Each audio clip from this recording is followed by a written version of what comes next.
Hammaga salomlar, kanalimga xush keldingiz. Sizlar bilan birgalikda yana bir namozlik do'ppisi to'qiymiz. Quruchog'im 2,5 mm. Barmog'imizga ipimizni doira shakliga keltiramiz va 12 dona ustunlarimizni chiqaramiz. Boshlang'ishda 3 dona zanjir chekamiz. Bu birinchi ustunimiz. Ikkinchi ustunimiz. Bu şekilde 12 dona ustunlarimizni doiramiz ichiga olib kelaylik. 12 dona ustunlarimizni chiqardik. Mana bu kalta ipimizni tortamiz va qarshi tarafga 1 2 3 zanjirga ustunlarimizni birlashtiramiz. Mana bu kalta ipimizni orasiga bu şekilde olib ketamiz.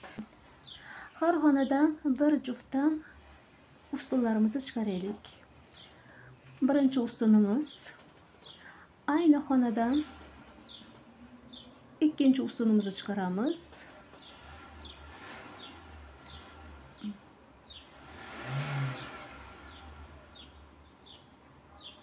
Keyingi xonadan mana bu yerdan yana bir juft ustunimizni chiqaramiz.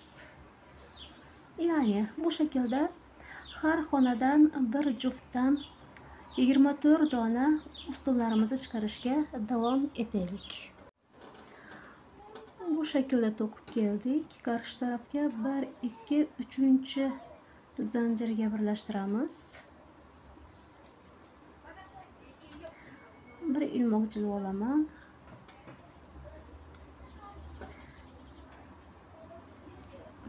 Bir, ikki, uch. Ayni xonadan ikkinchi ustunimizni chiqaramiz. 1 2. Orasiga bir zanjir. Oradan bir xona tashlab, keyingi xonadan yana bir juft ustun chiqaramiz. Ayni xonada ikkinchi ustunimiz.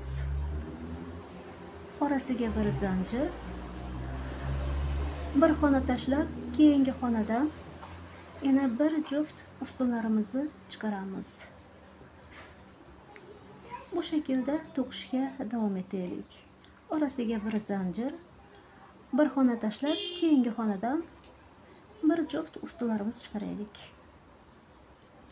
Agar sizda ipingiz ya'ni to'qishingiz kattaroq bo'lsa, tortishib qolayotgan bo'lsa, oradagi zanjirlarni 2 zanjir oling. Bir zanjirdan tortishib qolsa, keyingi qatordan bir zanjirdan davom etsangiz bo'ladi. Oxiriga qadar to'qib keldim. Bir zanjirimizni olamiz. Ya'ni bundan 1 2 3 4 5 6 7 8 9 10 11 12 dona bo'ladi. 1 2 3 uchinchi zanjirga birlashtiramiz. Lekin hafifdan qayrildi. Endi faqatgina bir tarafdan ko'paytiramiz ilmoqlarimizni. 1 2 3 zanjir. Keyingi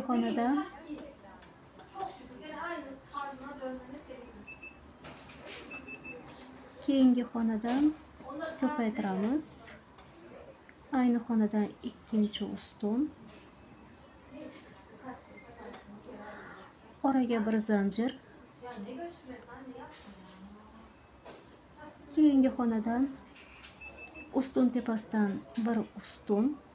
Keyingi xonadan, ikkinchi xonadan bir juft ustun chiqaramiz. Ya'ni faqatgina bir tarafdan ko'paytirishga davom etamiz. Orasiga bir zanjir. Keyingi xonadan bir ustun. Ikkinchi xonadan bir juft ustunlarimizni chiqarib to'qishga davom etamiz. Bu yerda men videoni kesaman. Chunki aynisi takrorlanadi. Faqatgina bir tarafdan ustunlarni ko'paytiramiz.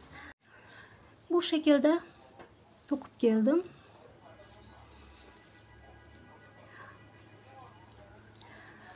8 ustunga qadar ko'paytirdim. Ya'ni aytib o'tganimdek faqatgina bir tarafdan ko'paytirildi. Santimetrda o'lchaymiz. Ya'ni 17,5 santimetr. Albatta bu yerda har zaman aytib o'tganimdek ipingizni qalinligi va qo'lingizni ayari quruchoqni nomeriga ham bog'liq, katta kichikligi. Agarda 8 ustun sizga oz keladigan bo'lsa, yana to'qishga davom etishingiz mumkin va kimga to'qiyotgan bo'lsangiz ham katta kichikligini unga ko'ra o'zingiz ayarlang. Pastki tarafda modelini o'zingiz yana boshqa xohlagan modelni qo'yishingiz mumkin. Ayni shaklda davom etsangiz ham bo'ladi.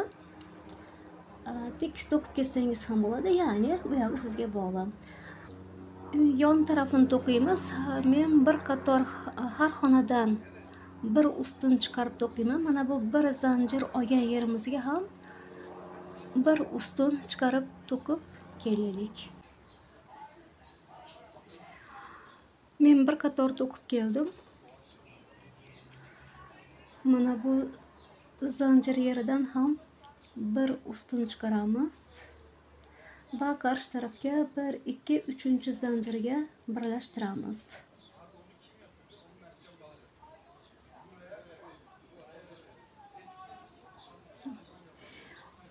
Ikkinchi qatorni 1, 2, 3 va 4. 4 dona zanjir olamiz. Ikkinchi qatorni kubik shaklida to'qiymiz. Oradan bir xona tashlab, ikkinchi xonadan ustunimizni chiqaramiz.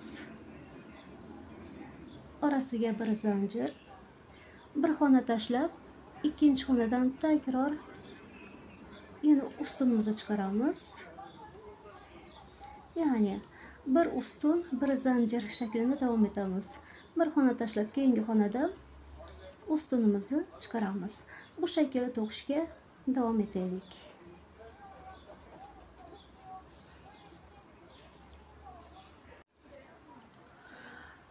Bu shaklda men to'qib keldim. Ya'ni aynisi takrorlangani uchun videoni uzatishning bir anlamı yo'q. Uning uchun to'qib keldim.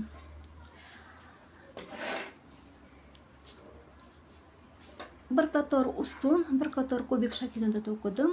Hammasi bo'lib 1, 2, 3, 4, 5, 6, 7, 8 qator. Hammasi bo'lib 8 qator to'qidim.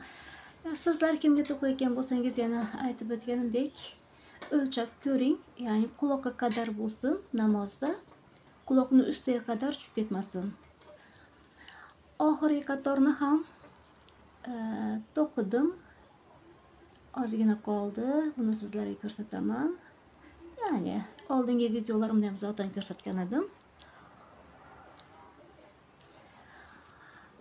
Har xonadan ilmog'imizni chiqaramiz. Har xonadan bir ilmoq chiqarib, ikki ilmoqni birlashtiramiz. Keyingi xonadan yana bir ilmoq, ikki ilmoqni birlashtiramiz. Oxirgi ilmog'imizga keldik. Ilmoqlarimizni birlashtiramiz. Va qarshi tarafdagi xonadan ilmog'imizni chiqaramiz va bir ilmoq bilan birlashtiramiz. Bu yerda bu shaklda do'ppimizni so'ng qatorini ham bitirmish bo'ldik. Va orqa tarafdan mana bu yerlardan olib ipimiz uchini bekitib qo'yamiz.